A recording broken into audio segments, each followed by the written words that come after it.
Morning, Fellowship Hi-Crest. It's Dean. I'm here with your Jumpstart for this morning, and I am going over Romans 11:13 through 24. And as I've done before, I'm going to use the Amplified version. I'm going to go against the grain. I know everybody does the New Living, I believe, but I'm going to go with the Amplified. So let me dive into this. Verse 13, but now I am speaking to you who are Gentiles, inasmuch as that I am an apostle to the Gentiles, I magnify my ministry in hope of somehow making my fellow countrymen jealous by stirring them up so that they will seek the truth and perhaps save some of them. For if their present rejection of salvation is for the reconciliation of the world to God, what will their acceptance of salvation be but nothing less than life from the dead?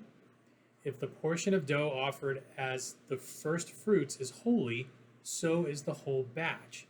And if the root, Abraham the patriarchs, is holy, so are the branches, the Israelites. But if some of the branches were broken off, and you Gentiles, being like a wild olive shoot, were grafted in among them to share with them the rich root of the olive tree, do not boast over the broken branches and exalt yourself at their expense.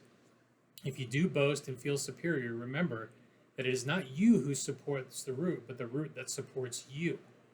You will say then, branches were broken off so that I might be grafted in. And that is true. They were broken off because of their unbelief, but you stand by your faith as believers understanding the truth of Christ's deity. Do not be conceited, but rather stand in great awe of God and fear him. For if God did not spare the natural branches because of unbelief, he will not spare you either. Then appreciate the gracious kindness and severity of God to those who fall into spiritual ruin severity. But to you, God's gracious kindness, if you continue in his kindness by faith and obedience to him, otherwise you too will be cut off. And even they, the unbelieving Jews, if they do not continue in their unbelief, will be grafted in, for God has the power to graft them in again. For if you were cut off from what is by nature a wild olive tree, and against nature were grafted into a cultivated olive tree, how much easier will it be to graft these who are the natural branches back into the original parent stock of their own olive tree? Okay, so obviously a lot of euphemisms there, but how I take it as no matter whether or not you split off from the tree of faith, you're always welcome back in when you accept God's grace and love. And sometimes that's really hard to do, and sometimes it's hard for we as people to do that to others, which is what we're commanded to do daily. I probably fail at this daily, and even before doing this video, just within the last week, I had an instance where I failed miserably at it. I'm still struggling at it.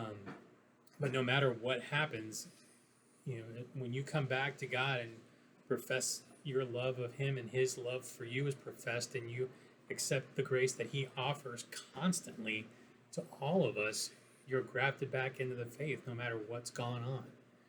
So just something to think about today. Ponder it this morning. How are you doing that in your everyday life? How are you extending that grace to others around you in your daily life, in your family, and your neighbors? We just went through a really, really divisive time, and you may not know these aren't posted immediately after we do them. And election day was just a few days ago, basically, we got the result. And we're still in the midst of all this going on right now.